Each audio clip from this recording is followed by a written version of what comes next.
At sunrise on August 30th, a low, heavy shape slid under the coastal radar, and routine turned fragile. It did not need speed to break the line. It needed a few seconds of delay, and those seconds appeared. Small drones moved first and scratched at power and signal. Then a larger strike followed the quiet path.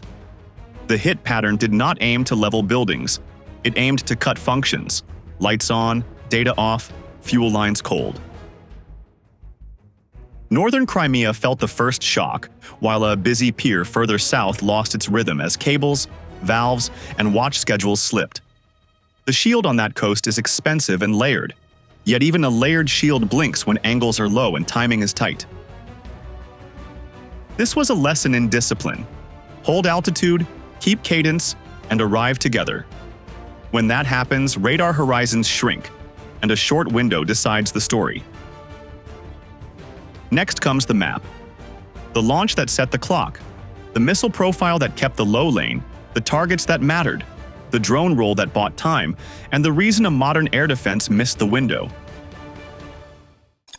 The opening move set the clock. At about 7 a.m. on August 30th, a short-spaced salvo left the Odessa coast and turned southeast toward Crimea. Each projectile held a steady, subsonic track and hugged the surface, using terrain and sea clutter to stay low in the line of sight. Spacing between shots was tight, which kept the picture busy and forced defenders to process multiple tracks inside one shift change. The course bent along the coastline to reduce exposure and to keep antennas looking through ground curvature rather than open air. This was timing by design, because a morning launch meets fixed routines, handovers, and scheduled checks, and small delays appear when the watch resets. The goal was simple yet demanding. Reach the northern gate near Armyansk and a naval support pocket around Sevastopol in almost the same minute. That approach makes one network handle two problems at once, which drains attention and splits interceptors before a clear priority list forms. When sensors see two directions in one slice of time, operators lose depth on both, and a clean intercept window shrinks fast. The first axis pointed at Armyansk because the site links border security, local command rooms, and wired distribution for power and data. Disrupt that node, and screens light up without content, radios pass noise, and patrols wait for orders that do not arrive. Reports from the ground described a sudden break in function rather than the collapse of a building, which matches a strike on cabinets, racks, and cable trays instead of walls. That kind of damage changes tempo more than rubble does, since repairs take specialized crews and the fix cannot be done with shovels. A precise hit on a control room or a distribution point also spreads risk beyond the fence, because nearby units lose routing and status displays. For a defender, this feels like a ghost. Power may be present, but the network is quiet, and the map goes thin in the first hour. The second axis moved on Sevastopol because the pier area concentrates fuel headers, manifold valves, and small command cabins that keep patrol boats on schedule. Cut those links and the harbor slows, since hoses stop, moorings slip, and crews wait for safe-to-sail checks. Targeting a pier head does not require leveling concrete. It needs a clean break in the cycle that feeds vessels and coordinates barriers. A short stoppage becomes a long one if fire crews must isolate lines and if engineers must test pressure before restoring flow. In practice, even one damaged hovercraft or a disconnected berth can force reroutes for the rest of the day. This is why a synchronized strike on a northern command node and a southern logistics point multiplies impact, even when the number of missiles is small. The firing plan showed time-on-target discipline. Drones went first to scratch power and signal, then missiles arrived on a low lane within a narrow window. The daylight clock helped, because sun glare and coastal reflections complicate radar plots at low angles. Subsonic speed did not weaken the plan. It reduced noise, eased navigation, and kept the profile stable under jamming and clutter. The picture that formed on monitors was crowded but thin in depth, And that is how short layered blows create outsized effects at the edge of a dense shield. With the launch and aim set, the next step is the machine itself, its range, guidance, and warhead, and how that profile kept the corridor open. The Flamingo is built to go far, hit hard, and stay low from launch to impact. Range sits near 3,000 kilometers, while cruise speed holds around 850 to 950 kilometers per hour. That speed is subsonic, yet it keeps navigation stable and fuel use efficient. The warhead weighs about 1,150 kilograms, which is over twice a Tomahawk-class load. Such mass turns one strike into a problem that demands days of repairs, not hours. This combination, reach, steadiness, and heavy punch, defines the core of the design. The airframe uses composite skins and internal framing to reduce weight and reflections. Composite panels scatter returns and avoid sharp edges that light up sensors. Lower mass improves fuel fraction, so planners can choose longer arcs without penalty. A cleaner surface also limits cues for optical trackers on the horizon. Together, these choices keep the track faint until the final minutes. Guidance blends GNSS with an inertial unit, so the missile can ride satellites, then fly blind if needed. The inertial block holds attitude and velocity when jammers shout on the bands. A radar altimeter and a digital terrain reference take over down low. That pairing checks height against a stored map and keeps the profile at 15 to 30 meters.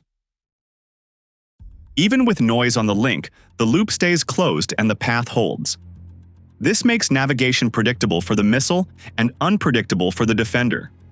Low altitude is the key to the sensor problem. At 20 to 30 meters above sea or ground, a fixed antenna sees only at short range due to curvature.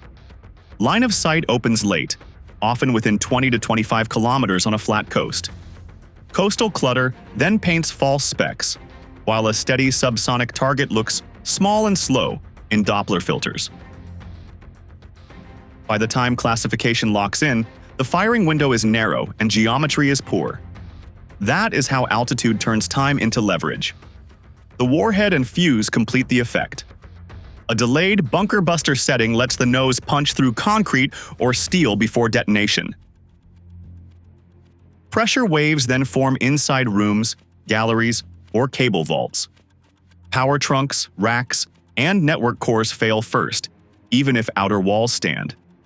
That is a function kill, not just a cosmetic scar. It silences command rooms, freezes pumps, and stops routing without leveling a building. Mission planning gains from range and guidance depth. Multiple approach vectors can be drawn to split search sectors and confuse priority lists. A small salvo can arrive from different bearings, yet still share the same time on target. That forces a network to divide interceptors, rotate sensors, and make hard choices under seconds of stress. If one vector gets attention, another path stays clean enough to finish the job. Flexibility turns a few rounds into a layered problem. Survivability comes from profile, not brute speed. Subsonic flight cuts thermal signature, reduces structural load, and keeps control laws simple. Gentle weaves near the end can break prediction without burning extra fuel. When paired with prior drone work on power and signal, the corridor widens just enough.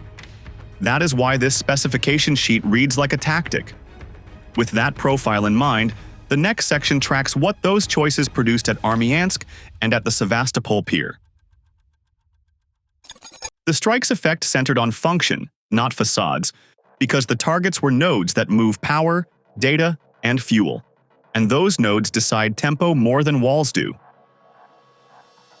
At Armyansk, the command site reportedly lost its backbone when distribution cabinets and cable trays took the hit, so screens lit up without data, and radios carried fragments instead of orders.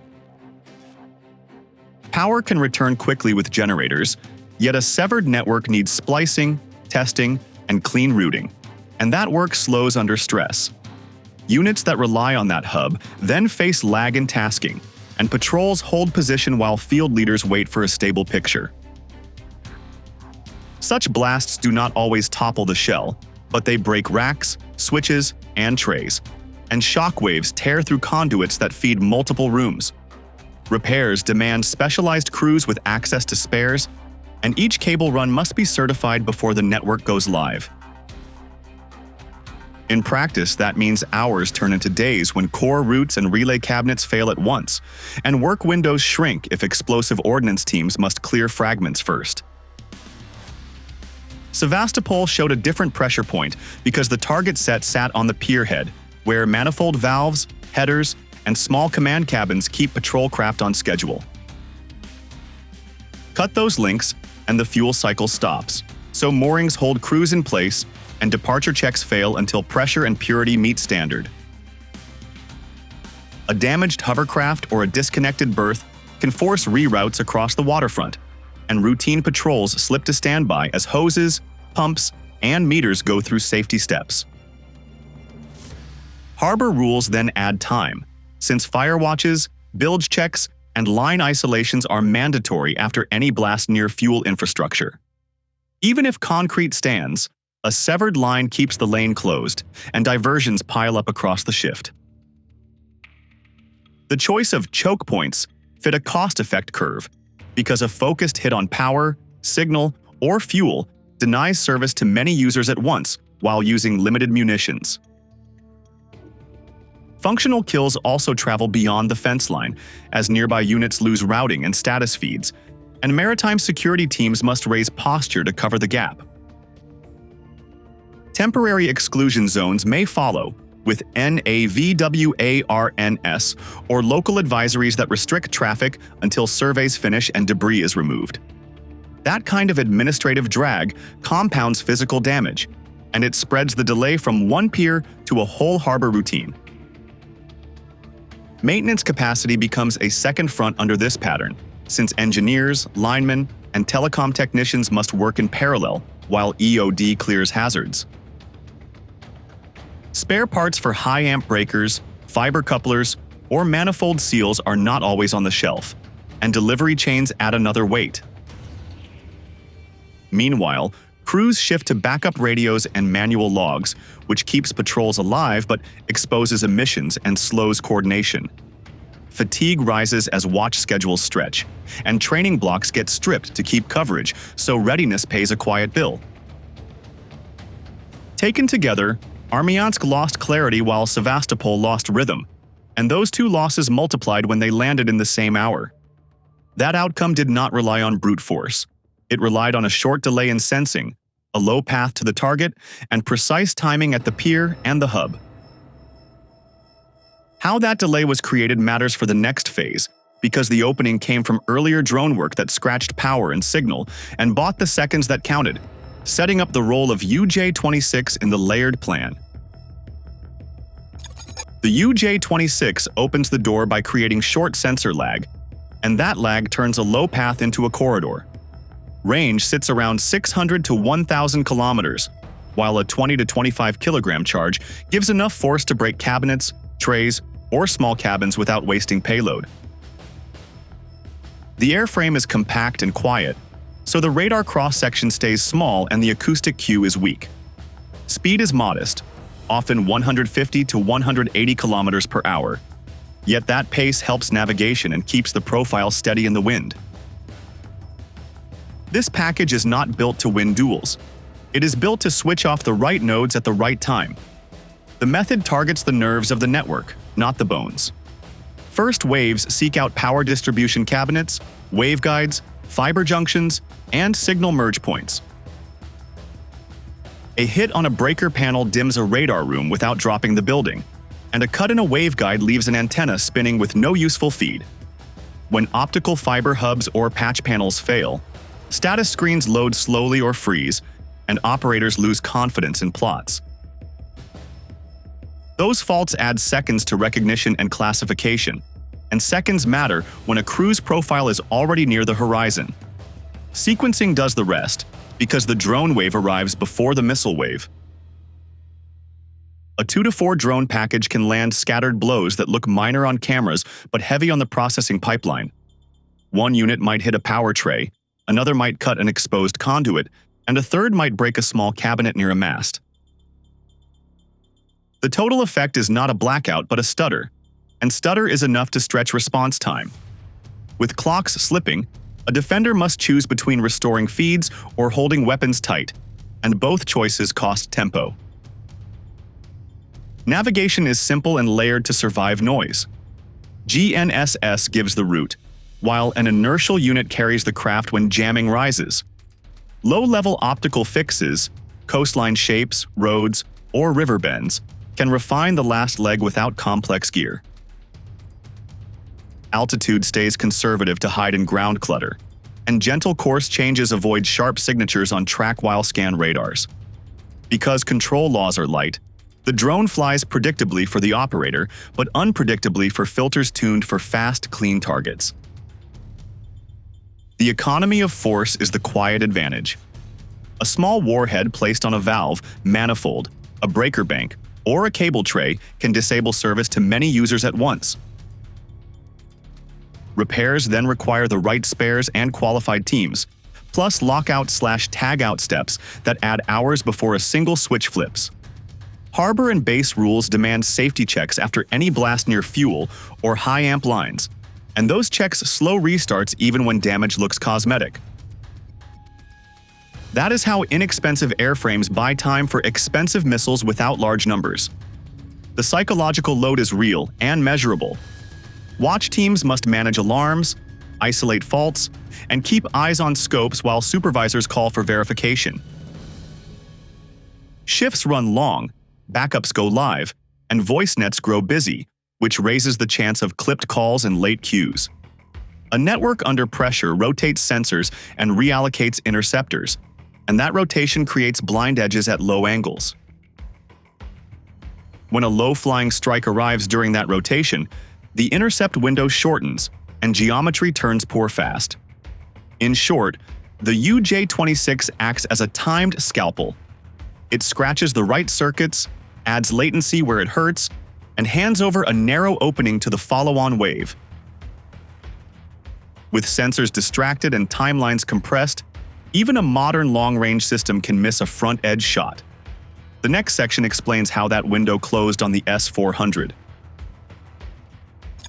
The shield is powerful at range and altitude, yet low geometry turns that strength into a short, awkward window. A target flying 20 to 30 meters above sea or ground appears late on fixed antennas, because curvature hides the track until it is close. Front aspect leads are hard to build under that constraint, and angles collapse while crews search for a clean solution. Coastal reflections add clutter, and a subsonic profile prints a small, slow Doppler trace that looks like noise. Classification slips by a few cycles, and a firm lock arrives just as the intercept basket shrinks.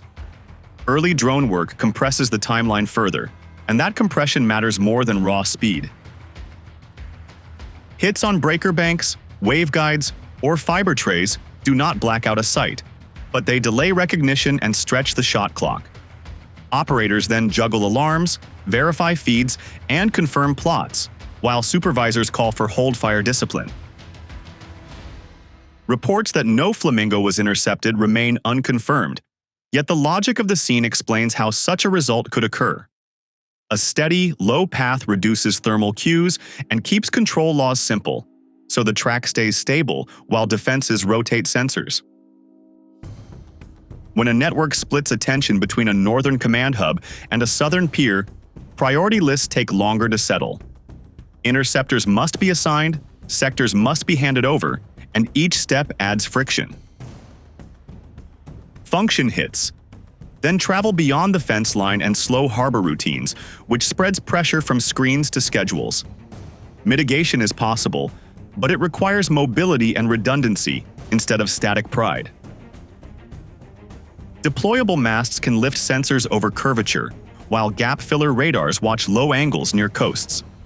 Independent power trunks and faster fault isolation shorten the delay that drones try to buy. Tighter drills at shift change cut handover lag, and that alone can restore a front edge shot. In short, altitude plus seconds beat range plus pedigree, and the side that trims delay will hold the next advantage. Next comes the takeaway and the watch list.